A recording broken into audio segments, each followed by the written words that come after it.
सरस्वती देवी गौरवाणी प्रचारिणे निर्विशेष शून्यवादी पाश्चात देशतारिणी जय श्री कृष्ण चैतन्य प्रभु नित्यानंदा श्री अद्वैत गदाधर श्रीवासादि गौर भक्त वृंद हरे कृष्णा कृष्णा कृष्णा हरे हरे हरे राम राम राम हरे हरे हरे कृष्णा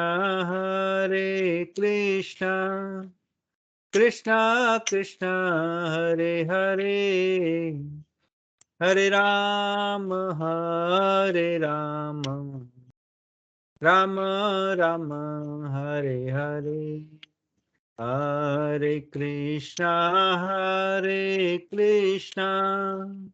कृष्णा कृष्णा हरे हरे हरे राम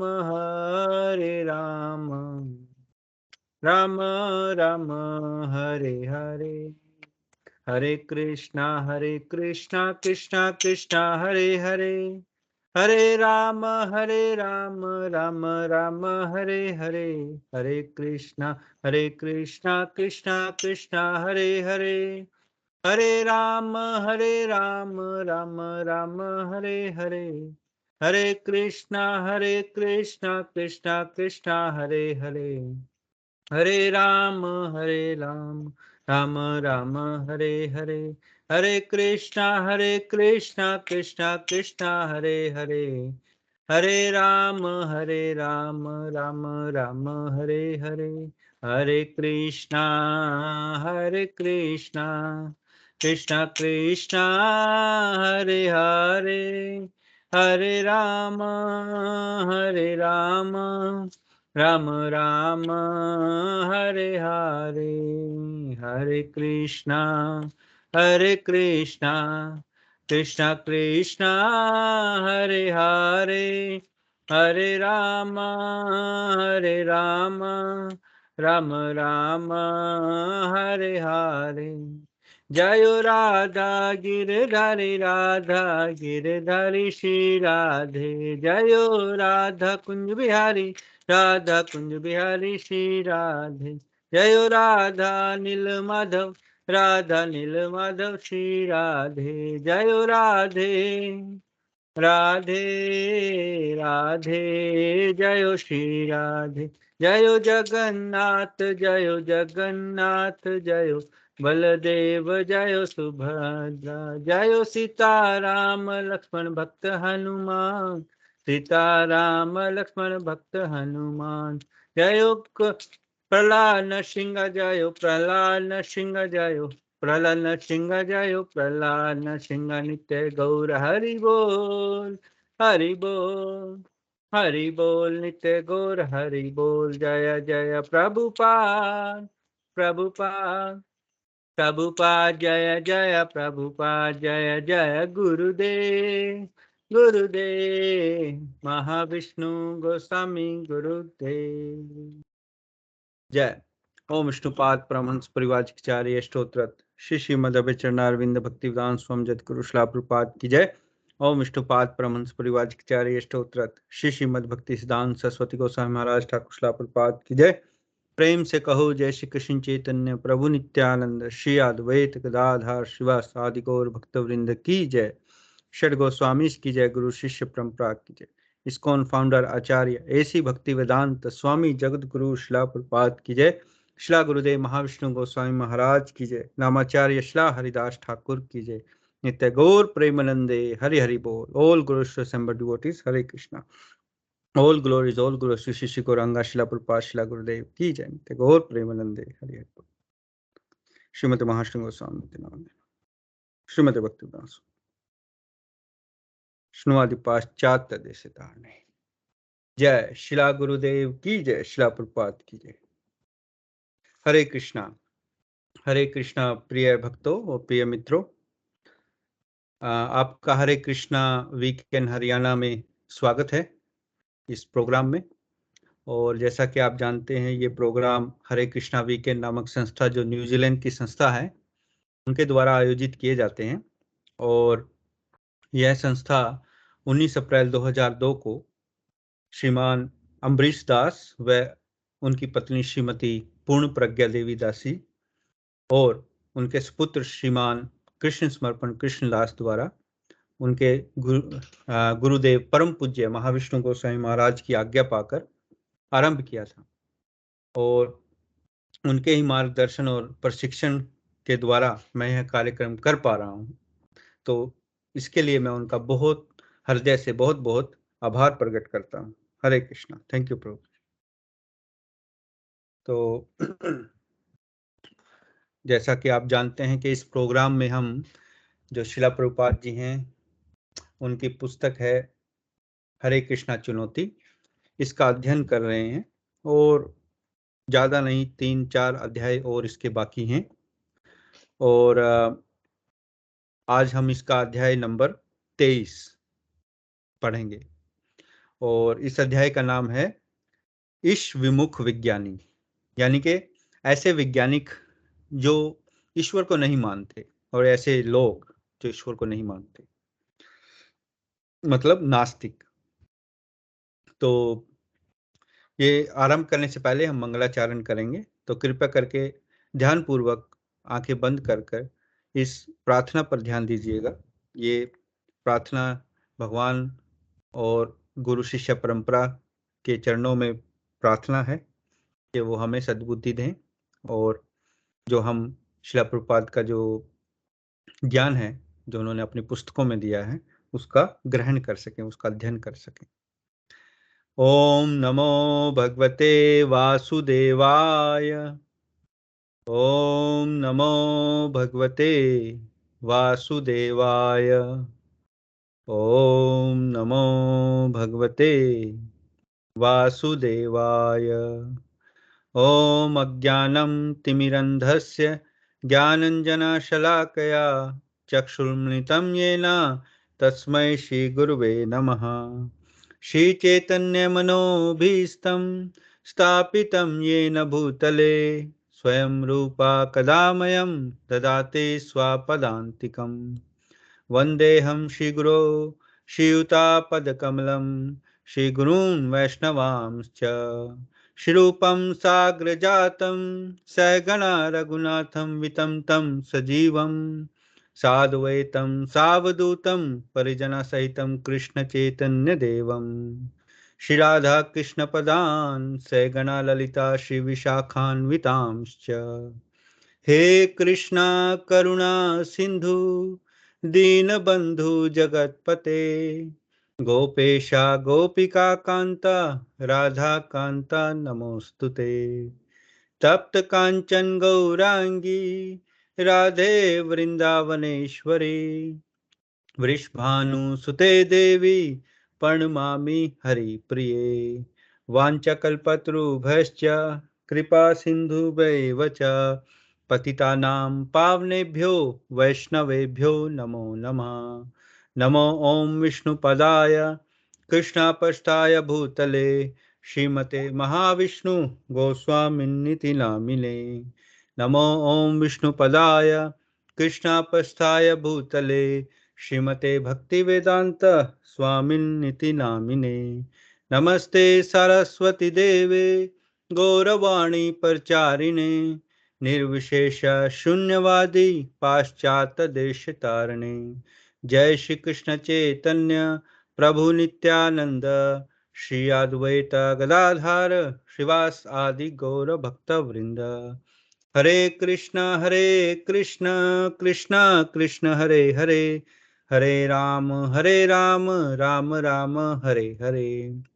हरे कृष्ण कृष्ण कृष्ण हरे हरे, हरे राम राम राम हरे हरे।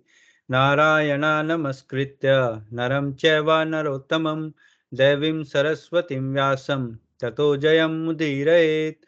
नष्टप्रायशव भद्रेषु नित्यं भागवत सेवया भगवती उत्तम श्लोके भक्तिर्भवति नष्टकी। हरे कृष्णा कृष्ण कृष्ण हरे हरे, हरे राम राम राम हरे हरे। जय जगत गुरु शिला प्रभुपाद की जय, शिला गुरुदेव महाविष्णु गोसाई महाराज की जय, भगवत गीता एचटीज की जय, श्रीमद् भागवतम पुराण की जय। नित्य गौर प्रेमानंदे हरि हरि बोल। हरे कृष्ण। तो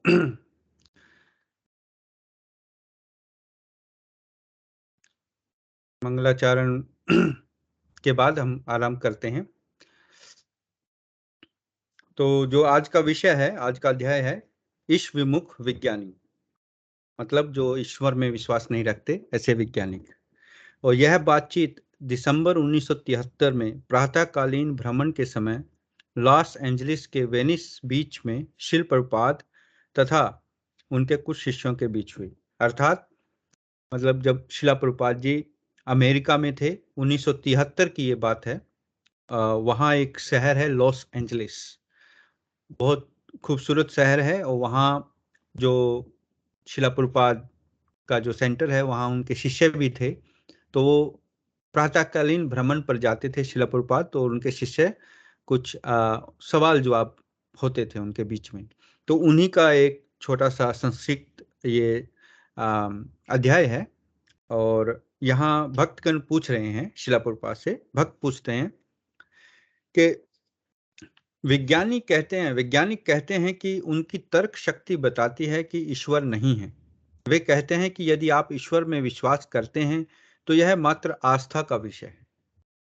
तो यानी जो भक्त हैं वो पूछ रहे हैं शिला प्रभुपाद से कि शिला प्रभुपाद जी, जो वैज्ञानिक हैं, आजकल के जो वैज्ञानिक हैं, वो बताते हैं कि ईश्वर कुछ नहीं होता है, ईश्वर तो खाली आस्था है, लोगों की आस्था है, वो अपने आप को कुछ भी किसी को भी ईश्वर मान लेते हैं।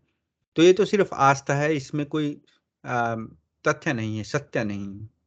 शिला प्रभुपाद, यह आस्था का विषय नहीं, यह तथ्य है। तो शिला प्रभुपाद कहते हैं कि ईश्वर है और यह तथ्य है। भक्त, जब वैज्ञानिक तथ्य की बात करते हैं तो उनका आशय होता है कि ऐसी वस्तु जिसकी अनुभूति वे इंद्रियों के माध्यम से कर सकते हैं।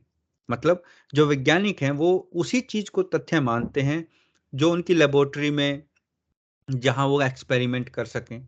मतलब ऐसा कोई जो हमारी इंद्रियों से दिखे या हमारी आंखों से दिखे, है ना, तभी उसको मान लेंगे वो। तो शिल प्रभुपाद कहते हैं हाँ, और कृष्ण भावनामृत में हम अपनी इंद्रियों के माध्यम से ईश्वर की अनुभूति कर सकते हैं। तो शिला प्रभुपाद कहते हैं ये तो ठीक है, हम अपनी इंद्रियों की अनुभूति से भगवान की अनुभूति कर सकते हैं। कैसे?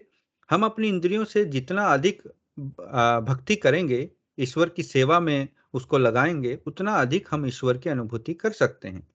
ऋषिकेण ऋषिकेश सेवनम भक्ति उच्यते। मतलब ये कहा गया है कि जो हम अपनी ऋषिकेन, ऋषिकेश, ऋषिकेश मतलब ऋषि होती हैं हमारी इंद्रियां, है ना, और उसके ईश मतलब ईश्वर जो हैं, हमारे जो इंद्रियों के ईश्वर हैं, ऋषिकेन, ऋषिकेश मतलब उस ऋषिकेश, उस भगवान श्री कृष्ण की सेवा में अगर हम अपनी इंद्रियों को, ऋषि को, अपनी इंद्रियों को लगाएंगे, सेवनम भक्ति रुच्यते, मतलब ऐसी सेवा करेंगे हम अपनी पूरी इंद्रियों से, तो ऐसी सेवा को हम भक्ति कहते हैं। तो भक्ति यही है जब हम अपनी सारी इंद्रियों को भगवान की सेवा में लगाएं। जब कोई व्यक्ति अपनी इंद्रियों को ब्रह्म की सेवा में लगाता है तो वह संबंध भक्ति कहलाता है। उदाहरण से हम अपने पैरों का प्रयोग मंदिर तक जाने में कर सकते हैं, अपनी जीभ का प्रयोग भगवान की, ईश्वर का गुणगान करने में और भगवान का प्रसाद ग्रहण करने में कर सकते हैं। ऐसे ही हम अपनी आंखों का प्रयोग भगवान का श्री विग्रह देखने के लिए कर सकते हैं जो मंदिर में होता है ना। हम अपनी नाक से जो भगवान को धूप बत्ती दिखाई जाती है उसकी सुगंध लेते हैं, फूलों की सुगंध लेते हैं जो भगवान को अर्पण किए जाते हैं, है ना। हमारी त्वचा, हम भगवान के नाम का जाप करते हैं तुलसी महारानी की माला के ऊपर, और तुलसी महारानी जो भगवान को अर्पित की हुई है तो उसका स्पर्श करते हैं, है ना। तो हम अपनी जितनी भी इंद्रियां हैं, सारी इंद्रियों को हम भगवान की सेवा में लगाते हैं। ऐसी सेवा को भक्ति कहा जाता है। तो भक्तगण पूछते हैं, लेकिन वैज्ञानिक कहते हैं कि ये श्रद्धा के कार्य हैं। वे कहते हैं कि जब आप ईश्वर को भोजन अर्पित करते हैं तो यह आपकी केवल श्रद्धा रहती है, जिससे आप सोचते हैं कि ईश्वर उसे ग्रहण करता है। उनका कहना है कि ईश्वर को खाते नहीं देखा जा सकता। मतलब वैज्ञानिक कहते हैं कि जब आप ईश्वर को भोजन अर्पित करते हो, प्रसाद भोग अर्पित करते हो, तो कौन देखता है कि ईश्वर खा रहा है कि नहीं खा रहा है? मतलब ये नास्तिक का तर्क है ना, जो भगवान को नहीं मानते। तो शिला प्रभुपाद कहते हैं, वे भले न देख सकें किंतु मैं देख सकता हूं। मैं उन जैसा मूर्ख नहीं। वे आध्यात्मिक रूप से अंधे हैं। वे अज्ञान रूपी मोतियाबिंद से ग्रस्त हैं। यदि वे मेरे पास आए तो मैं उनका ऑपरेशन कर दूं, तब भी वे ईश्वर को देखने लगेंगे। मतलब शिला प्रभुपाद कहते हैं कि अगर वो नहीं देख सकते, इसका मतलब ये थोड़ी कि ये नहीं होता, मैं तो देख सकता हूं। मैं उनके जैसा मूर्ख थोड़ी हूं जो भगवान को नहीं समझते। तो भक्तगण कहते हैं, हाँ, वैज्ञानिक ईश्वर को अभी देखना चाहते हैं, शिला प्रभुपाद, किंतु कृष्ण के समक्ष अभी नहीं प्रकट हो सकेंगे, क्योंकि वे धूर्त हैं, बहुत बड़े पशु। शववीव अंगर वराहो स्ट्रखरः संस्तुतः पुरुषा पशु। मतलब जो ईश्वर का भक्त नहीं है वह बहुत बड़ा पशु है, ऊंट, कुत्ता या सुअर है, और उसकी प्रशंसा करने वाले भी उसी जैसे हैं। तो मतलब अगर वैज्ञानिक कहते हैं कि हमें अभी दिखाओ, अभी भगवान है तो अभी कुछ चमत्कार हो जाए मेरे सामने, तब मैं मानूंगा।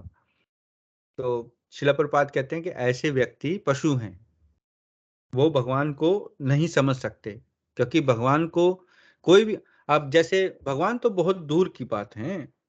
आप अपने देश का प्रधानमंत्री, आप किसी भी देश में रहो, उस देश का कोई ना कोई राष्ट्रपति, कोई प्रधानमंत्री होता है, क्या आप उसको एकदम देखने जा सकते हो? नहीं ना, उसकी कुछ प्रक्रिया होगी उनसे मिलने की, कोई प्रोटोकॉल होता है ना। जैसे कि कोई उसके आसपास जो लोग होते हैं उनका पीए होता है, आप चिट्ठी पत्र डालोगे, वहाँ एप्लीकेशन दोगे कि हम मिलना चाहते हैं, वो कोई ऐसे अवेलेबल तो नहीं है ना। उसकी कुछ प्रक्रिया आप फॉलो करोगे, सिक्योरिटी से गुजरोगे, सारा कुछ करके फिर जाके अगर आप भाग्यशाली हैं तो मिलेंगे। ऐसे ही भगवान तो सब, जितने राष्ट्रपति प्रधानमंत्री हैं इनके और देवी देवता हैं, उन सब के मालिक हैं, वो तो सबसे बड़े बॉस हैं। तो उनसे मिलने के लिए उनको क्या करेगा, अभी आ जाए हमारे सामने? ऐसा थोड़ी हो सकता है। तो हमें कुछ प्रक्रिया, हमें वो चक्षु नहीं है उनको देखने के लिए। तो ऐसे जो मूर्ख व्यक्ति होते हैं, जो धूर्त व्यक्ति होते हैं, श्रील प्रभुपाद कह रहे हैं, वो पशु समान है। तो भक्त कहते हैं कि वे कहते हैं कि तुम लोग मात्र स्वप्न दृष्टा हो, तुम ईश्वर तथा वैकुंठ के विषय में कहानियां गढ़ते हो। मतलब तुम तो बस खाली कहानियां बनाते हो कि वैकुंठ लोक है, वहां जाते हैं मोक्ष मिलता है, वहां भगवान है, वहां ये है वो है, ये तो सब कहानियां हैं। शिला प्रभुपाद, वे कहानियां क्यों कहते हैं? क्योंकि उनमें समझने की बुद्धि नहीं, इसलिए वे इन्हें कहानियां कहते हैं। मतलब ऐसे वैज्ञानिक जो मूर्ख हैं, उनमें बुद्धि ही नहीं है, तो वो उनको कहानियां ही बताएंगे। भक्त, वस्तु प्रकृता उनका मानदंड है, वह जिसे अपनी इंद्रियों से अनुभव कर सकें। मतलब कि वैज्ञानिकों का अनुभव है कि जिसे वह अपनी इंद्रियों से अनुभव कर सकें, ऐसे व्यक्ति, ऐसे चीज को वो प्रमाणिक मानते हैं, तथ्य मानते हैं। शिला प्रभुपाद, हाँ, वे अपनी इंद्रियों से ही ईश्वर की अनुभूति कर सकते हैं। जब वे अपनी इंद्रियों से बालू की अनुभूति करते हैं, बालू यानी कि रेत, तो रेत किसने बनाई के बारे में क्या वो सोचते हैं? वे नहीं सोचते। जब वे अपनी इंद्रियों से समुद्र देखते हैं तो क्या वे सोचते हैं कि इसे किसने बनाया? वे ऐसे मूर्ख क्यों हैं कि इसे भी नहीं समझ पाते? मतलब वो खाली साइंस में तो ये बताया कि H2O, हाइड्रोजन को और ऑक्सीजन को मिला दो पानी बन जाएगा। लेकिन कभी वो सोचा, वो ऐसे मंदबुद्धि हैं, कभी उन्होंने सोचा कि हाइड्रोजन आती कहाँ से है, ऑक्सीजन आती कहाँ से है?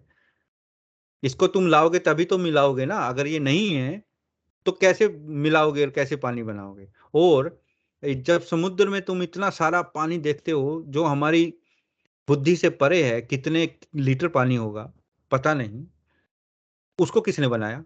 इतनी ऑक्सीजन, इतनी हाइड्रोजन कहाँ से आई? ये भगवान की शक्ति है ना, भगवान से आई, लेकिन वो इसके बारे में नहीं सोचते। तो भक्त कहते हैं, वे कहते हैं कि यदि ईश्वर ने ये वस्तुएं बनाई होती तो वे ईश्वर को भी देख सकते, जैसे कि हमें समुद्र को देख सकते हैं। तो मतलब उनका तर्क है, ये है वैज्ञानिकों का, कि यदि चलो मान लिया कि ये चीजें बनाई हैं भगवान ने, तो इसका मतलब फिर हमें भगवान भी दिखना चाहिए। शिला प्रभुपाद कहते हैं, मैं उनसे कहता हूं कि तुम ईश्वर को देख सकते हो, किंतु पहले तुम्हारे पास उन्हें देखने के लिए आंखें तो होनी चाहिए। तुम अगर अंधे हो, तुम्हारे आंखों में मोतियाबिंद हुआ है, मेरे पास आओ, मैं ऑपरेशन कर दूंगा, तब तुम ईश्वर को देख सकोगे। इसलिए वैदिक शास्त्रों में कहा है, तद विज्ञानार्थ स गुरुमेव अभिगच्छेत। मतलब ईश्वर को देख पाने के लिए तुम्हें प्रमाणिक गुरु के पास जाना चाहिए, अन्यथा वे अपनी अंधी आंखों से ईश्वर को कैसे देख सकते हैं। तो यहाँ शिल प्रभुपाद कह रहे हैं कि ठीक है, वो कहते हैं कि चलो हमें दिखाओ ईश्वर। तो एक अगर कोई बीमार व्यक्ति है जिसकी आंखों में मोतियाबिंद है, तो वो कैसे देख लेगा? उसकी आंखें तो पहले से ही अंधी हैं, मतलब मोतियाबिंद हुआ है, तो पहले उसको इलाज कराना पड़ेगा ना अपना, तभी तो वो देख पाएगा। इसी तरह जो ये मूर्ख व्यक्ति हैं, जो ये नहीं समझते या नास्तिक हैं, तो कहते हैं कि अभी अगर ईश्वर है तो मेरे सामने जो ये पुस्तक पड़ी है इसका पेज पलट कर दिखाए। मतलब ऐसी मूर्खतापूर्ण बातें करते हैं। तो इसका मतलब वो बीमार, कोई बीमार व्यक्ति तब तक नहीं स्वास्थ्य का अनुभव करेगा ना जब तक वो उसकी बीमारी ना कटे। तो पहले तो उसको डॉक्टर के पास जाना पड़ेगा, और डॉक्टर कौन है? डॉक्टर गुरु है।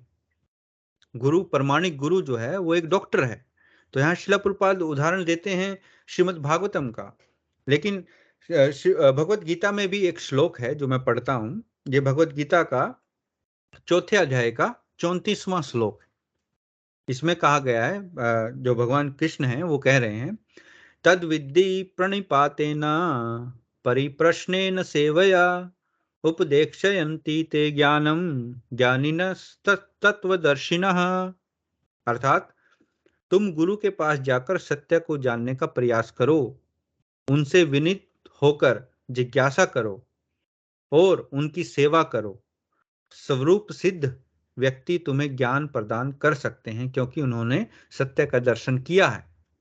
तो यहाँ भगवान कृष्ण खुद कह रहे हैं, तद विधि प्रणिपातेना, मतलब विधि जानने का प्रयास करो। मतलब क्या विधि है? प्रणिपातेना, प्रणिपातेना होता है कि गुरु के पास जाकर, परिप्रश्नेन सेवया, उनसे प्रश्न करो, परिप्रश्नेन प्रश्न करो।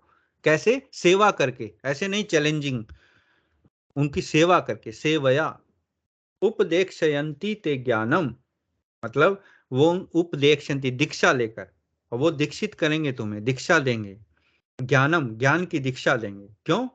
क्योंकि उन्होंने, वो कौन है? ज्ञानिनस तत्वदर्शिना, मतलब वो ऐसे ज्ञानी हैं, ऐसे स्वरूप सिद्ध हैं जिन्होंने तत्व का दर्शन किया है। और तत्व क्या है? तत्व भगवान कृष्ण है। भगवान कृष्णम सर्वम इति, मतलब सब कुछ तो भगवान कृष्ण है, तो वो तत्व है। तो ऐसे जो तत्वदर्शी गुरु हैं, उनकी शरण में जाकर हम भगवान को देख सकते हैं, समझ सकते हैं, तब हमारी आंखें खुलेगी। हम जो ये प्रार्थना जो गाते हैं मंगलाचारण में, सबसे पहली प्रार्थना, ओम अज्ञानम तिमिरंधस्य ज्ञानंजना शलाकया, मतलब हम इस अज्ञान के अंधकार में पैदा होते हैं, और जो गुरु हैं हमारे, वो ज्ञान की टॉर्च से हमारी हमें आंखें प्रदान करते हैं। तो उनके ज्ञान की प्रकाश से हम चीजें देखते हैं। अब शिला प्रभुपाद, यहाँ शिला प्रभुपाद जी ने इतना हमें ज्ञान दिया है इन पुस्तकों के द्वारा, इन पुस्तकों के ज्ञान के प्रकाश में हम सब कुछ देख सकते हैं। नहीं तो हम आध्यात्मिक रूप से अंधे हैं, क्योंकि हम अंधों की तरह हम पैदा हुए। तो यहाँ इस श्लोक में भगवान यही कह रहे हैं कि तुम्हें गुरु के पास जाकर, ऐसे नहीं कि गुरु के पास चले गए और आ, पूछ रहे हैं, ऐसे ही पूछ रहे हैं। क्योंकि यहाँ श्रील प्रभुपाद जैसे बता रहे हैं कि शिष्य केवल गुरु से विनीत होकर सुने। विनीत का मतलब समर्पण से, अपितु विनीत भाव तथा सेवा और जिज्ञासा द्वारा गुरु से स्पष्ट ज्ञान प्राप्त करे। और मतलब अपने समर्पित होकर सेवा से, जिज्ञासा द्वारा ज्ञान प्राप्त करे। ये नहीं कि शिष्य थोड़ा मतलब कहीं पैसा देके मैं तो जी दीक्षा ले ली और लाओ मुझे ज्ञान दे दो, ऐसे ज्ञान नहीं मिलता है। ज्ञान हमेशा समर्पण होकर, है ना, कहते हैं ना कि प्यासा कुएं के पास जाता है, कुआं प्यासे के पास नहीं आता है। अगर हम में प्यास है, हमें जानने की इच्छा है, तो हम कुएं के पास जाएंगे जिसके पास पानी का भंडार है। तो ऐसे हम प्रमाणिक गुरु के पास जाएंगे जो हमें ज्ञान प्राप्त दे सकते हैं। तो आगे जो भक्तगण है वो पूछ रहे हैं, लेकिन वैज्ञानिकों को इस तरह के देखने में जिसकी आप बात कर रहे हैं कोई श्रद्धा नहीं। वे जिस एकमात्र देखने में कोई श्रद्धा रखते हैं वह वही है जिसे वे अपनी आंखों से तथा अपने सूक्ष्मदर्शी यंत्र से या दूरबीन से देख सकते हैं। मतलब जैसे शिला प्रपात बता रहे हैं कि ऐसे देखो कि गुरु के पास जाकर उनकी सेवा करके, उन पर समर्पण करके, फिर ज्ञान प्राप्त करके, फिर उन ज्ञान के चक्षुओं से आप देखोगे। ऐसी इतनी लंबी प्रक्रिया में वो विश्वास नहीं करते वैज्ञानिक। उनको तो अभी चाहिए हमारे लेबोरेटरी जो होती है उसके टेबल पर भगवान को लेटा दो और हम अपना उससे दूरबीन से देखेंगे। वो भगवान को भी कोई वायरस समझ रहे हैं। तो शिला प्रभुपाद कह रहे हैं, क्यों? यदि इस समय तुम आकाश को ताको तो तुम सोचोगे कि वह खाली है, किंतु वह खाली नहीं। तुम्हारी आंखें अक्षम हैं। आकाश में असंख्य ग्रह तारे हैं, किंतु तुम उन्हें देख नहीं सकते। उनके प्रति तुम अंधे हो। अतः चूंकि तुम ग्रह और तारे नहीं देख सकते, तो क्या इसका अर्थ यह हुआ कि वे विद्यमान नहीं है? तो यहाँ शिला प्रभुपाद बहुत अच्छा उदाहरण दे रहे हैं कि जब हम आकाश को देखते हैं ऊपर दिन में, तो खाली आकाश दिखता है, खाली है बस। पर इसका मतलब वो क्या खाली है? वहां तो इतने ग्रह हैं, इतने ब्रह्मांड हैं, इतने तारे हैं, वो हमें नहीं दिखाई देते उस समय। तो इसका मतलब वो नहीं है क्या? तो ऐसे ही जो चीज हमें हमारे महसूस, जिसे हम अपनी इंद्रियों से नहीं ग्रहण कर सकते, इसका मतलब ये तो नहीं है कि वो नहीं। ऐसा सोचना तो सरासर मूर्खता होगी। तो इसलिए शिला प्रभुपाद ये उदाहरण दे रहे हैं। तो भक्त आगे पूछ रहे हैं कि वैज्ञानिक स्वीकार करते हैं कि कुछ वस्तुओं के विषय में वे अज्ञानी हैं, फिर भी वे ऐसी वस्तुओं के विषय में आपकी व्याख्या को नहीं मानेंगे जिन्हें वे अपनी आंखों से नहीं देख सकते। मतलब वैज्ञानिक इतने धूर्त हैं कि वो ये तो मानेंगे कि हम सब कुछ नहीं जानते। हाँ ठीक है, कुछ चीजों के बारे में हमें आविष्कार नहीं किया, अभी हमें पता नहीं है, लेकिन हम करेंगे। लेकिन इस चीज को वो नहीं मानेंगे कि भगवान नहीं है, अभी हमारे पास वो आंखें नहीं है, जब आ जाएंगी तो हम देख लेंगे, लेकिन इस चीज को वो नहीं मानेंगे। तो शिला प्रभुपाद कहते हैं कि तो क्यों नहीं मानेंगे? भक्त कह रहे हैं, क्योंकि वे सोचते हैं कि आप जो कुछ बताते हैं वह गलत हो सकता है। तो शिला प्रभुपाद, यह तो उनका दुर्भाग्य है।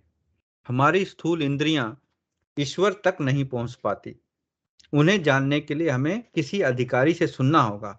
उच्चतर ज्ञान प्राप्त करने की यही विधि है। जैसे कि इस श्लोक में बताया है कि हमारी जो आंखें हैं इनकी कुछ लिमिट है ना, कुछ देखने की लिमिट है कि हम कुछ दूर तक देख सकते हैं, या अंधेरा हो जाए, प्रकाश ना हो तो हम नहीं देख सकते, है ना। तो हमारी इंद्रियों की कुछ लिमिट है, उस लिमिट तक ही हम देख सकते हैं। तो ये भगवान हमारी इंद्रियों से परे हैं। तो उनको देखने के लिए हमें किसी ना किसी जो अधिकारी है, अधिकारी मतलब जिसको अधिकार है भगवान को देखने का, जो प्रमाणिक गुरु हैं, जो भक्त हैं, शुद्ध भक्त है भगवान का, उनसे, उनके शरण में जाना जरूरी और विधि पूर्वक सीखना जरूरी। तो भक्त जो कह रहे हैं, लेकिन इसमें श्रद्धा की जरूरत है, गुरु में श्रद्धा की। शिल प्रपात, श्रद्धा नहीं, ये तो सामान्य ज्ञान है। यदि आपको आयुर्वेद सीखना है तो आपको एक दक्ष वैद्य के पास जाना होगा। आप अपने आप इसे नहीं सीख सकते। मतलब अब जैसे मुझे डॉक्टर बनना है तो मुझे पहले एमबीबीएस पढ़नी पड़ेगी ना, 5 साल की, तभी तो मैं डॉक्टर बनूंगा। और मैं घर गूगल से देख के इलाज थोड़ी कर सकता हूँ, है ना। एक कहावत है ना, नीम हकीम खतराए जान, पहले एक कहावत होती थी भी, आधा ज्ञान किसी को तो वैसे ही मार देगा किसी को। तो इसलिए जो जो विधि है, शिला प्रभुपाद यही उदाहरण दे रहे हैं कि अगर हम तुम्हें आयुर्वेद सीखना है तो किसी वैद्य के पास जाना पड़ेगा, वहाँ समय लगाना पड़ेगा, सारी जितनी जड़ी बूटियां हैं सारे एक जड़ी बूटी के बारे में पता लगाना पड़ेगा, उसमें टाइम जाता है, उसमें बहुत सारा समय आपको देना पड़ेगा। तो इसी प्रकार जब भगवान को जानना है तो मुझे अभी दिखाओ, ऐसे थोड़ी हो सकता है, उसके लिए भी तो विधि है, उसके लिए भी तो टाइम लगेगा। तो भक्त आगे कह रहे हैं, शिल प्रभुपाद आपने जो कुछ कहा है उससे स्पष्ट है कि हम अपने विचारों का समर्थन कर सकते हैं और नास्तिक वैज्ञानिक अपने विचारों का, लेकिन वे समाज के नियंत्रक हैं, उनकी प्रधानता है। मतलब जो भक्तगण है पूछ रहे हैं कि जैसे हमें सोचने का हक है, ऐसे ही जो नास्तिक हैं उनको भी सोचने का हक है। जैसे हम कहते हैं कि भगवान है, ऐसे ही वो कहते हैं कि भगवान नहीं है। लेकिन प्रॉब्लम यहाँ ये हो गई कि जो बड़े बड़े मिनिस्टर हैं और बड़े बड़े जो अधिकारी हैं हमारे समाज में, वो ऐसे लोग ही हैं जो नास्तिक हैं। शिला प्रभुपाद प्रधानता शिला प्रभुपाद हंसने लगे इस पर। माया यानी जो कृष्ण भगवान की भौतिक शक्ति है कि एक दुलत्ती खाते ही उनकी प्रधानता क्षण भर में गायब हो जाएगी। मतलब शिल प्रपात कह रहे हैं कि माया ने एक दुलत्ती मारी, उनकी सारी प्रधानता चली जाएगी। कैसे? वे माया द्वारा नियंत्रित होते हैं किंतु वे अपने को स्वतंत्र समझते हैं, यही उनकी मूर्खता है। मतलब भगवान की माया ने इतना उनका दिमाग खराब किया हुआ है, अपने आप को प्रधान समझ रहे हैं। लेकिन भगवान माया जो है ऐसी पटखनी देती है, 1 मिनट के अंदर सारा जो उनका किया धरा है समाप्त हो सकता है ना। जब हम बड़े बड़े प्लान बनाते हैं, मैं ये कर दूंगा, मैं वो करूंगा, ये करूंगा, देखा ना समय कितना बलवान है। कहा है ना समय कितना बलवान है। समय क्या है? समय, भगवत गीता में भगवान कह रहा है कि मैं समय हूं, भगवान खुद समय है। तो समय जो है सब चीज को हर लेता है। हमारा शरीर है, ये भी समय के अधीन है। धीरे धीरे हम बूढ़े हो रहे हैं और फिर मृत्यु को प्राप्त हो जाएंगे। तो ऐसी माया दुलत्ती मारेगी, एकदम हार्ट अटैक हो जाएगा, एकदम भूकंप आ जाएगा, एकदम हरिकेन आ जाएगा, है ना। कुछ पता है? ये तो एक बुलबुले की तरह है हमारा जीवन, कभी भी कुछ भी इसमें हो सकता है। जैसे हवा का बुलबुला होता है ना, जो बच्चे उससे फैलाते हैं साबुन से, तो ऐसे ही हमारा जीवन है। तो भक्तगण पूछते हैं, वे होश में आना ही नहीं चाहते शिला प्रभुपाद, इसलिए वे धूर्त हैं। धूर्त वह है जो आपके द्वारा गलत सिद्ध किए जाने पर भी अपने को सही बताता है, वह कभी भी अच्छी शिक्षा ग्रहण नहीं करेगा। और वे धूर्त क्यों बने रहते हैं? न माम दुष्कृतिनो मूढ़ा, ये भी भगवत गीता का श्लोक है, मैं अभी पढ़ूंगा। क्योंकि वे दुष्कृतना यानी के अत्यंत पापी हैं। क्या तुम देख नहीं रहे हो कि वे संसार को किस तरह कसाई घर तथा वैशाल्य बना दे रहे हैं? किस तरह इंद्रिय विलास को बढ़ावा देकर हर एक का जीवन चौपट कर रहे हैं? ये सब पाप कर्म हैं। क्योंकि वैज्ञानिक इतने पापी हैं, अतः उन्हें घोर नरक की यातना सहनी होगी। अगले जन्म में वे मल के कीड़े बनेंगे, फिर भी अज्ञान के कारण वे अपने को सुरक्षित मान रहे हैं। जय शिला प्रभुपाद की जय। तो यहाँ शिला प्रभुपाद अंत में कह रहे हैं कि वो अत्यंत धूर्त व्यक्ति हैं। धूर्त मतलब पखंडी, जिनको कुछ पता नहीं है, और वो अपने आप तो नरक में गिरेंगे, दूसरों को भी नरक में धकेलेंगे। तो यहाँ जो शिला प्रभुपाद जिस श्लोक का उदाहरण दे रहे हैं, ना माम दुष्कृतो मूढ़ा, ये श्लोक है 7वें अध्याय का 15वां श्लोक।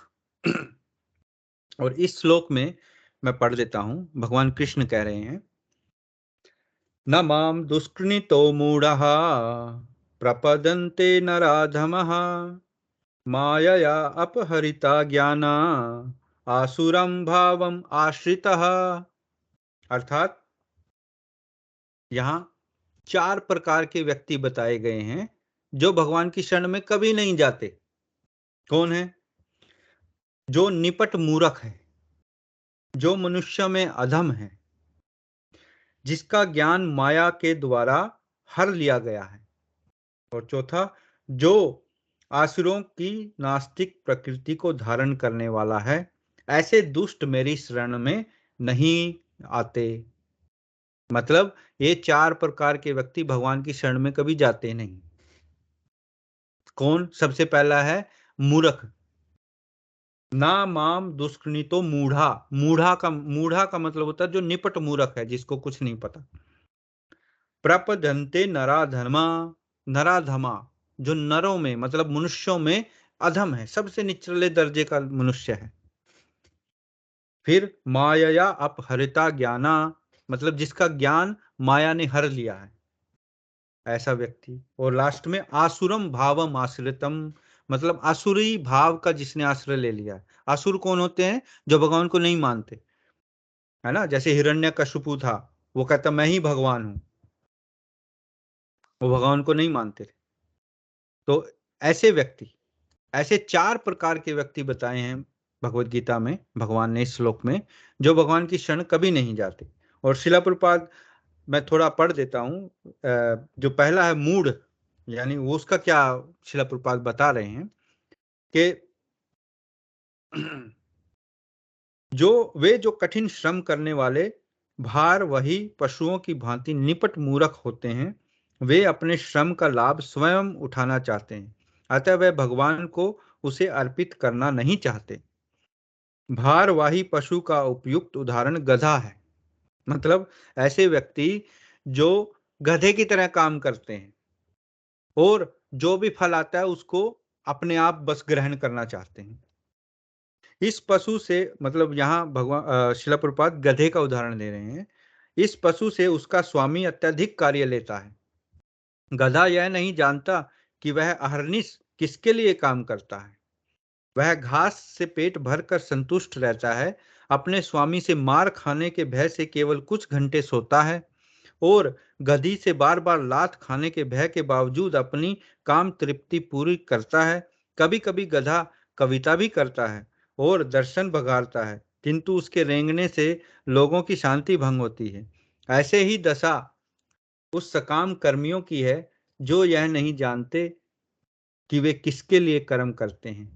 वे यह नहीं जानते कि कर्म यज्ञ के लिए होता है। यहाँ मतलब भगवान शिला प्रभुपाद गधे का उदाहरण ले रहे हैं। गधा एक थोड़ी सी हरी घास के लिए सारा दिन भार ढोता है, डंडे खाता और कभी कभी वो गाना भी गाता है ना। देखा सुना होगा गधे को रेंगते हुए। और लोग फिर उनको धुतकारते हैं, उनको अच्छा नहीं लगता, बड़ा बेसुरा होता है। तो ऐसे ऐसी ही स्थिति उन लोगों की है जिनको हम सकाम कर्मी कहते हैं। सकाम कर्मी मतलब जो सिर्फ कर्म के लिए ही जीते हैं, बस उनको बस गधे की तरह काम करना है, बस उनको कोई लेना देना नहीं है भगवान से, किसी और से। और निपट मूर्ख मतलब मूढ़ा, ऐसे लोग मूढ़ हैं। ऐसे लोग जो अपने द्वारा उत्पन्न कर्मों के भार से दबे रहते हैं, प्राय यह कहते सुने जाते हैं कि उनके पास अवकाश कहाँ है कि वे जीव की अमरता के विषय में सुने। मतलब आपने सुना होगा किसी को कहो चलो आओ यार सत्संग में चलते हैं, क्या कहेंगे? टाइम नहीं है, मेरे पास तो टाइम नहीं है। मतलब टाइम नहीं है। ऐसे लोग, ऐसे ही लोग हैं जो ये कहेंगे हमारे पास अवकाश नहीं है। अवकाश मतलब टाइम नहीं है ऐसी ऐसी चीजों को सुनने का। और ऐसे मूढ़ों के लिए नश्वर भौतिक लाभ ही जीवन का सब कुछ होता है। मतलब वो जो ये भौतिक चीजें हैं ये तो नश्वर हैं, क्योंकि हमें भगवत गीता में पढ़ा है और हम दिखता भी है कि टाइम जो है सब कुछ खत्म कर देता है, मतलब नश्वर है। बस उनको लिए वही चीजें हैं सब कुछ। और भले ही वे अपने श्रम फल के एक अंश का ही उपयोग कर सकें, मतलब पूरा जिंदगी चाहे वो कमाते कमाते गधी की तरह मर जाए और बाद में उसको कोई बीमारी लग जाए और वो समझो शुगर की बीमारी लग जाए, तो मीठा नहीं खा सकता। सारी उम्र उसने कमाया और सोचा कि मैं बाद में ऐश करूंगा, ऐश कहाँ से करेगा? ये तो माया है, ये तो भगवान की शक्ति है, या फिर अब बीमारियां लगा देती है। शरीर में, तो फिर कुछ भी इंजॉय नहीं कर पाता, कुछ भी उसका आनंद नहीं ले पाता। एक छोटा सा हिस्सा बस, जितनी उसने पूरी जिंदगी मेहनत की, उसका छोटे से हिस्से का ही उपयोग कर पाएगा। कभी कभी वे लाभ के लिए रात दिन नहीं सोते, भले ही उनके अमावस्या में वर्ण हो जाए या अपच हो जाए, वे बिना खाए ही संतुष्ट रहते हैं। वे माया स्वामियों के लिए लाभ हेतु अहर्निश काम में व्यस्त रहते हैं। अपने आलसी स्वामी से अनभिज्ञ रहकर ये मूर्ख कर्मी माया की सेवा में व्यर्थ ही अपना आ, समय गवाते हैं। मतलब ऐसे व्यक्ति, वो खाने की भी नहीं परवाह करते।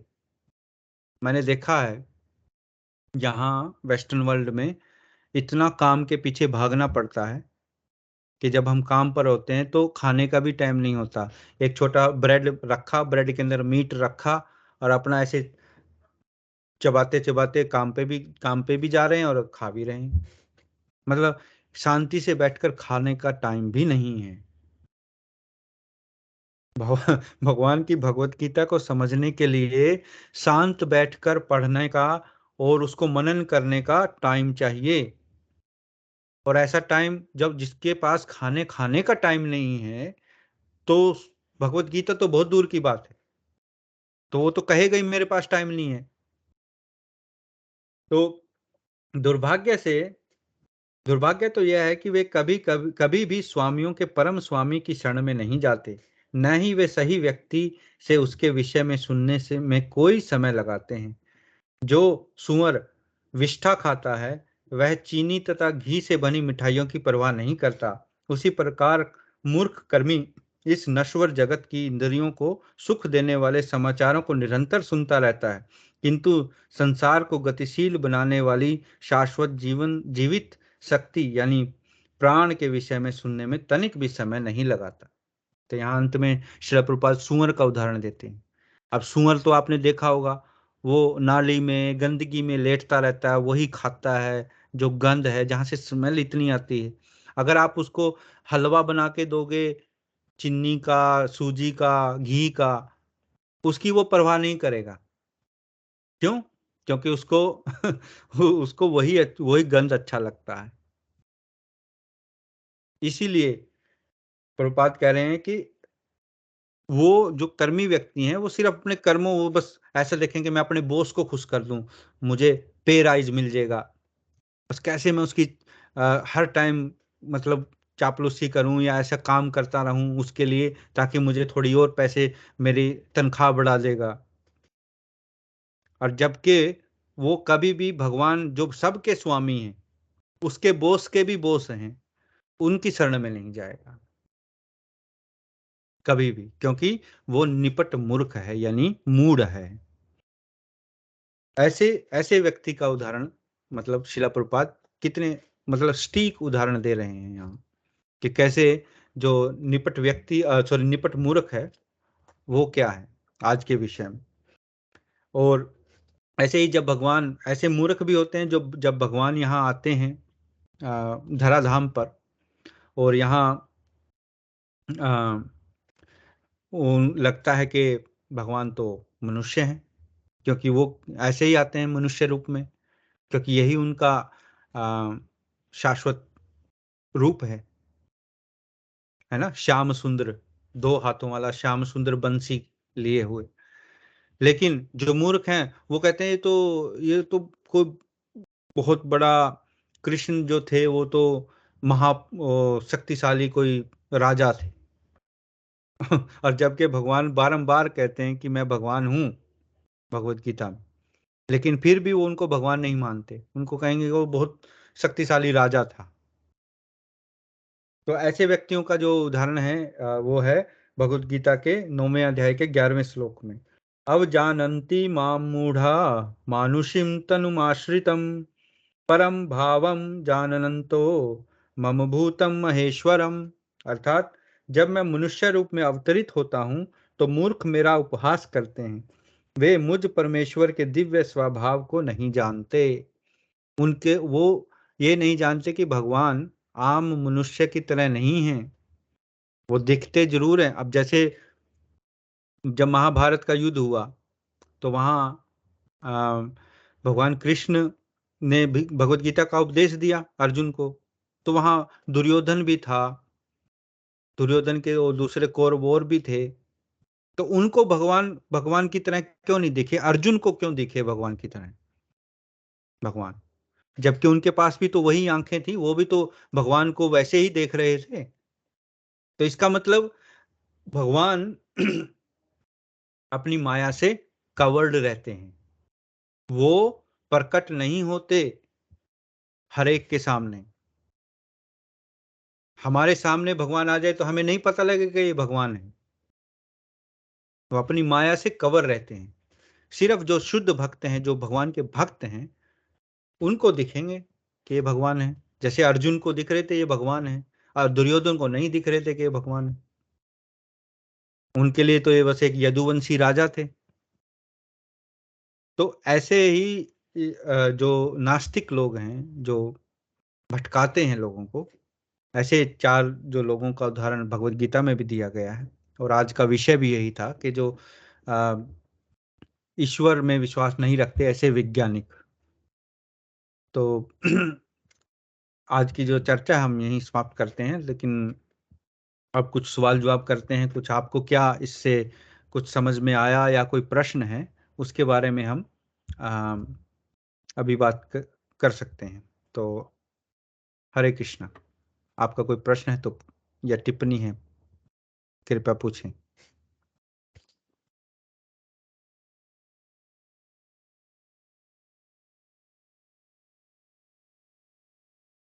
हरे कृष्णा। डॉली, आप स्टार्ट करें। हरे कृष्ण प्रभु जी।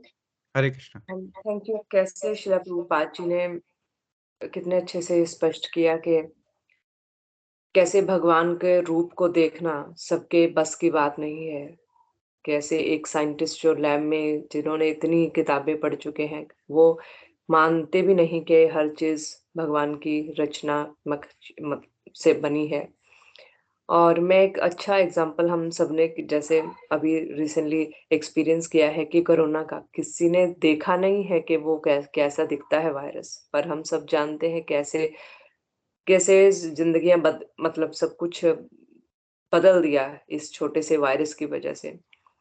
और तो फिर ये कितना वो बहुत बड़ा एक एग्जाम्पल है कि सब जो चीज़ जो अफ़ेक्ट करती है, वो दिखाई नहीं देती। भगवान का भी असर हमारे ऊपर वैसे ही है कि हमें दिखते नहीं, बट वो मानने की बात है। उनको कैसे शिला प्रभुपाद जी ने बताया कि कैसे भगवान को मानना कि किस तरह का इंसान ही भगवान की शरण में जा सकता है। तो बहुत अच्छे से शिला प्रभुपाद जी ने ये एक्सप्लेन किया है। मेरा कोई प्रश्न तो नहीं है, बस मैं यही अपना रियलाइज़ यही शेयर करना चाहते थे। हरे कृष्णा। हरे कृष्णा, बहुत अच्छा।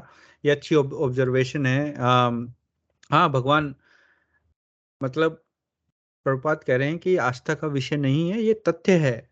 भगवान हैं, उनको हम नकार नहीं सकते।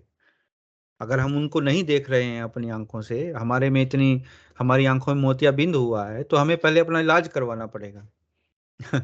फिर हम देख पाएंगे। तो ऐसे तो ऐसे हम मतलब जंप नहीं कर सकते। कोई चीज को फॉलो करने की जो प्रक्रिया है, उस प्रक्रिया के तहत हमें गुजरना पड़ेगा, है ना? तो अच्छा है। हरे कृष्ण। हरे कृष्ण। सुभाष जी।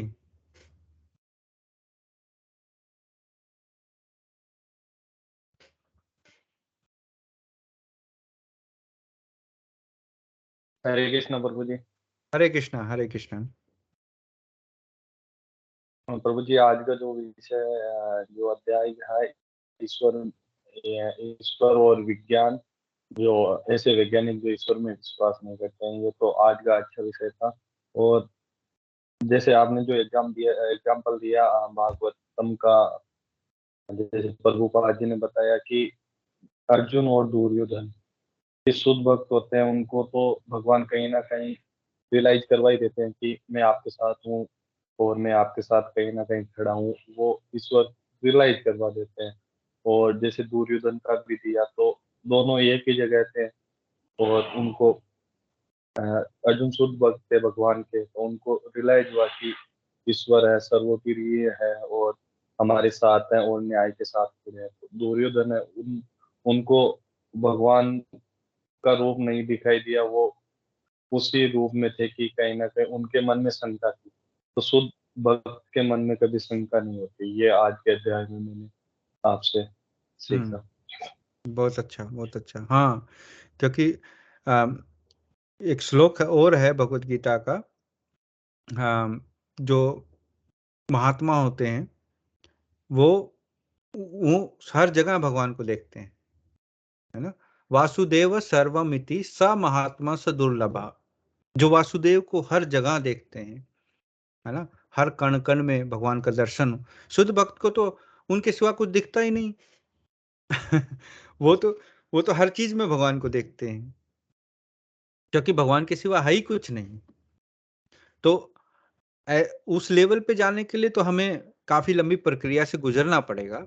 लेकिन कहने का मतलब ये है कि जो अभक्त है, जो नास्तिक है, उनकी मूर्खता का कितना बड़ा लेवल है ना।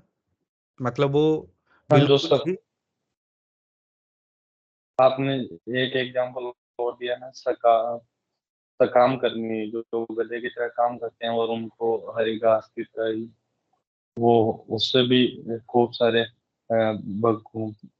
एग्जाम्पल निकल के आते हैं कि भाई शुभ भक्त के रूप में ही अपन काम करेंगे तो जो समय का चक्कर है, जो भागवतम में प्रभुपाद जी ने भी बताया कि समय में ही समय हूँ, जैसे भगवान ने बताया कि समय में हूँ, श्री कृष्ण ने भी कहा कि समय में ही हूँ। तो भगवान ही समय है, सारी चीजें वो रियलाइज कराते रहते हैं। जैसे माता जी ने कोरोना का एग्जाम्पल दिया, तो कोरोना में वैज्ञानिक भी नहीं कंट्रोल कर पाए।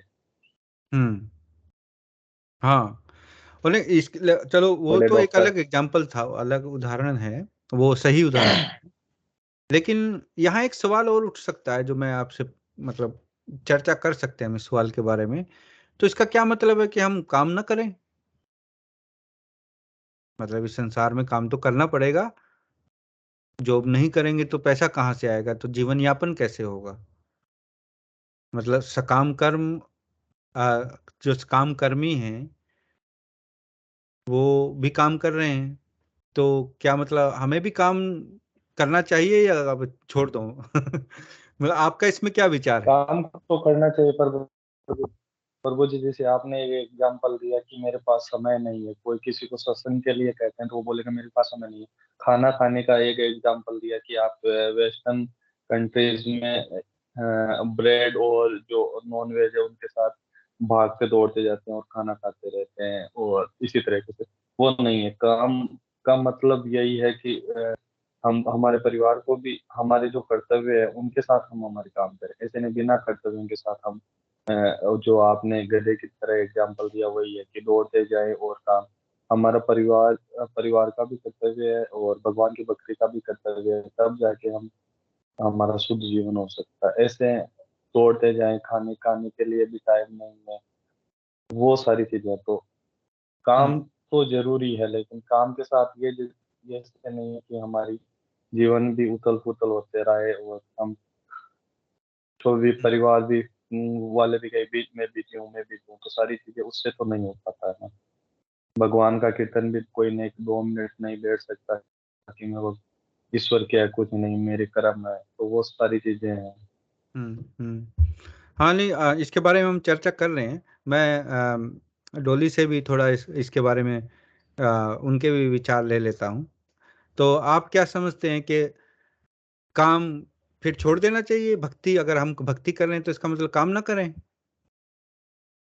कैसे शिला प्रभुपाद ने, मुझे याद है कि अपनी बुक्स में एक्सप्लेन करा है कि काम के बिना तो नहीं चल सकता, गृहस्थ जीवन तो बिल्कुल भी नहीं चल सकता काम किए बिना। तो कैसे अगर हम भगवान को सेंटर में रख के उनके चारों तरफ काम करते हैं, जैसे कि हम अपनी गृहस्थी चला रहे हैं इस टाइम, मंग आरती करना और आप प्रीचिंग कर, तो ये जैसे हम अगर भगवान को बीच में रख के उसके चारों तरफ अपने सारे काम करें पर वो भक्ति नहीं छोड़े, तो वो कर्म भी एक पूजा बन सकता है, इस हम्म। तरह से। तो अ, पर अपने आप को ज़्यादा ओवर एंटेंगल करना काम में और सिर्फ़ मटेरियल ही अचीवमेंट्स के लिए और कहीं पे भी भगवान का नाम होना ही नहीं, वो एक अनास्तिक जो है वो है चीज़। पर अगर हम भगवान को बीच में रख के जब तक काम कर सकते हैं, जब तक हमें करना पड़ेगा, तो उस काम को हम एक एक वो डिवोशनल सर्विस जो है, एक सेवा बन सकता है। हाँ, यहाँ पर शिला प्रभुपाद सही आपने कहा ये भी। तो शिला प्रभुपाद ने एक यहाँ शब्द प्रयोग किया कर्म योग, है ना। कर्म योग, योग का मतलब होता है भगवान से मिलना, है ना। कर्म मतलब ऐसा ही हम कर्म करें जो भगवान से हमें मिलाए, भगवान की प्राप्ति करें जिससे हो, तो हम कर्म योग करें। अब सही है, आपने भी कहा, सुभाष जी आप भी बता रहे हैं कि ऐसे नहीं कि हमें बस काम के पीछे भागना है। ये सही है, हमें काम तो करना ही पड़ेगा, क्योंकि जीवन यापन के लिए, शरीर का निर्वाह करने के लिए हमें काम करना ही। और पहले भी पिछले अध्याय में हमने पढ़ा है, शिला प्रभुपाद कह रहे हैं कि बेकारी से बेगारी अच्छी, है ना। मतलब अगर हम काम नहीं, मतलब बिना पैसे के भी कहीं अगर सेवा कर रहे हैं, वो भी तो काम ही है ना, श्रम तो कर रहे हैं ना। तो काम तो करना जरूरी है, काम मतलब श्रम करना जरूरी है, श्रम से शरीर भी स्वस्थ रहता है। तो यहाँ बेसिक जो मूलभूत जो अंतर है, वो ये अंतर है कि जब हम भगवान को सेंटर में, जैसे लोली ने कहा कि हम भगवान को समर्पित होकर कार्य करते हैं, मतलब जब हमारे जीवन का लक्ष्य ही भगवान से भगवत सेवा हो, फिर उसके लिए चाहे मैं बड़ी कंपनी चलाऊं, या मैं छोटा सा कोई बिजनेस चलाऊं, या छोटी सी कोई नौकरी करूं, उसका उद्देश्य क्या है, उद्देश्य मायने रखता है।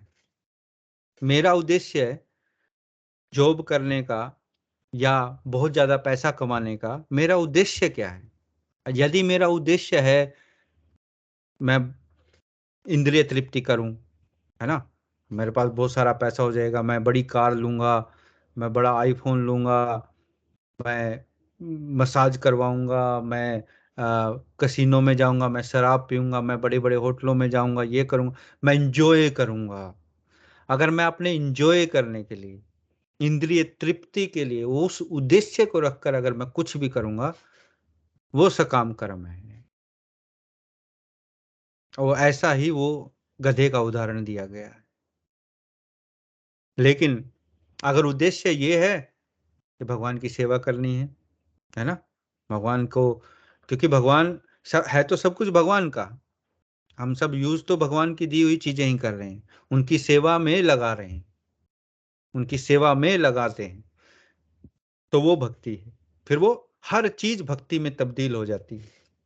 जब उद्देश्य भगवान की सेवा है, वो बाकी जो कुछ भी कर रहे हैं, नौकरी कर रहे हैं, खाना पका रहे हैं, खाना खा रहे हैं, कैसे नौकरी कर रहे हैं, पैसा ला रहे हैं, उससे भोग बना रहे हैं, भगवान को अर्पित कर रहे हैं, फिर प्रसाद ग्रहण कर रहे हैं, ऐसे ही फिर कंप्यूटर खरीद रहे हैं, उससे प्रचार कर रहे हैं, है ना।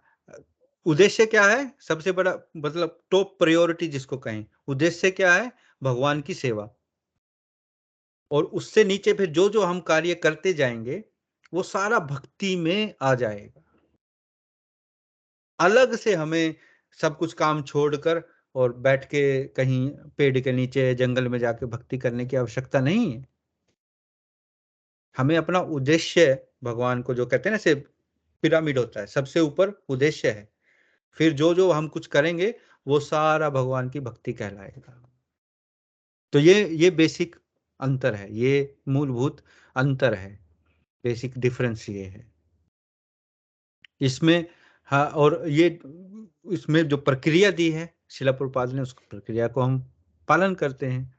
4 नियमों का पालन करना, है ना, भगवान के नाम का जाप करना, हरे कृष्ण महामंत्र का जाप करना, हरे कृष्ण कृष्ण कृष्ण हरे हरे, हरे राम राम राम हरे हरे। और फिर भगवान की आरती करना, भगवान को भोग लगाना, भगवान की सेवा करना, भगवत गीता पढ़ना। भगवत गीता को रोज पढ़ना भी भगवान की सेवा आरती के बराबर है, क्योंकि ये भगवान ने खुद कहा है, भगवान के मुख अरविंद से निकले शब्द हैं जिनको हम दोहरा रहे हैं, जो जो श्लोक हम पढ़ रहे हैं। तो कितना पावरफुल होगा ये, जब हम भी वही शब्द दोहराएंगे तो कितना पावरफुल होगा, आप समझो। तो ये भी भगवान की सेवा है, श्रीमद् भागवतम पढ़ना, है ना। तो बहुत अच्छा, वेरी गुड वेरी गुड। तो सुभाष जी, अच्छा लगा आप ने पार्टिसिपेट किया। तो अभी हम प्रोग्राम का समापन करते हैं और मैं बच्चों को बुलाता हूँ। Madhav,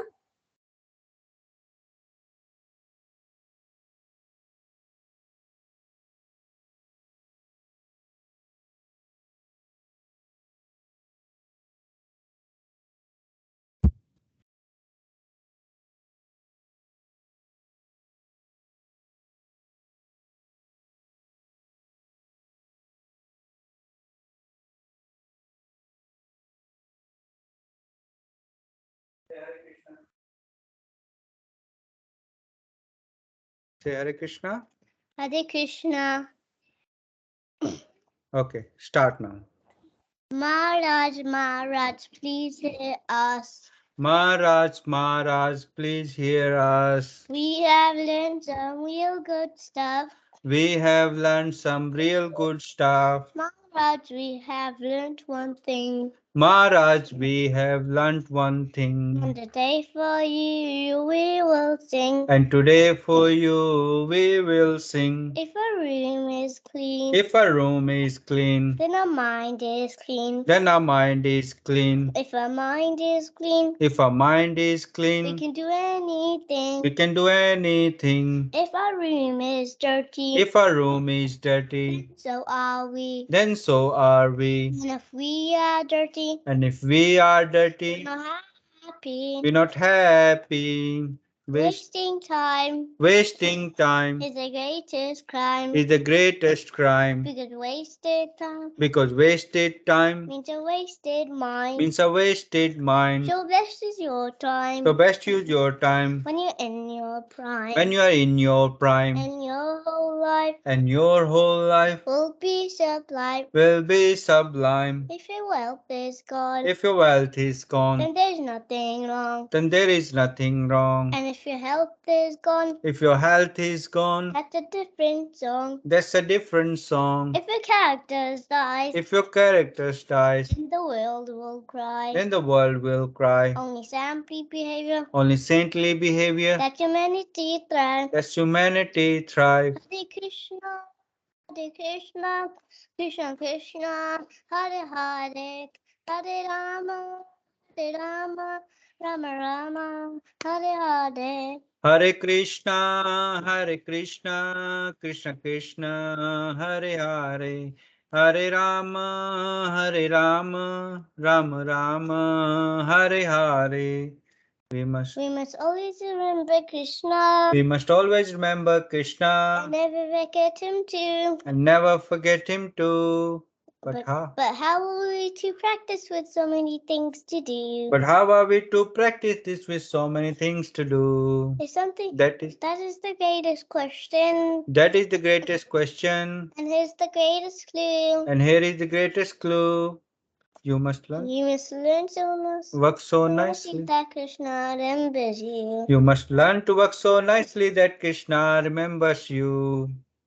So listen. So listen very closely. So listen very closely And make your thinking sharp. and make your thinking sharp. Let's learn Let's learn how we can live and work so. Krishna won't depart. Let's learn how we can live and work so Krishna won't depart. If something's due tomorrow, If something's due tomorrow, finish it today. finish it today. And whatever's due today, And whatever's due today, do it now, don't delay. do it now, don't Your delay. friends might be lazy Your friends might be lazy or doing bad things, or doing bad things, but you think again, but you think again, don't follow them, don't follow them, and you'll win the end. and you will win the end. Whatever work we're given, Whatever work we're given, we do our very best. we do our very best. We only We live. only live with what we need and give Krishna the rest. We only live with what we need and give Krishna the rest.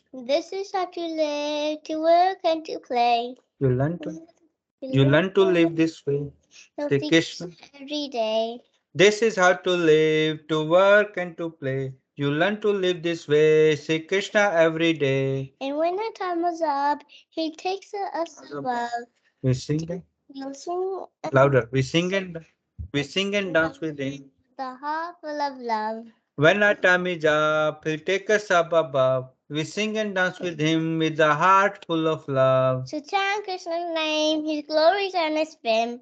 This is the only way. This is the Only way this world will ever. become sin. So chant Krishna's name, his glories and his fame. Is the only way this world will ever become sane. Now Please ask this greatest question. Now please ask this greatest And question find this greatest clue. and find this greatest clue. You can only remember Krishna You can only remember Krishna if Krishna remembers you. if Krishna remembers you. Hare Krishna, Hare Krishna, Krishna Krishna, Hare Hare, Hare Rama, Rama Rama, Hare Hare. Hare Krishna, Krishna Krishna, Hare Hare, Hare Rama, Rama Rama, Hare Hare. जय His Holiness Mahavishnu Goswami महाराज की जय. जगत गुरु श्रील प्रभुपाद की जय. नित्य गौर प्रेमानंदे हरि हरि बोल. नमो श्रीपदाय कृष्ण प्रसाद भूतले श्रीमती मानक स्वामी नामने. नमो श्रीपदाय कृष्ण प्रसाद भूतले श्रीमती मानक स्वामी. नमस्ते सरस्वती. Namaste.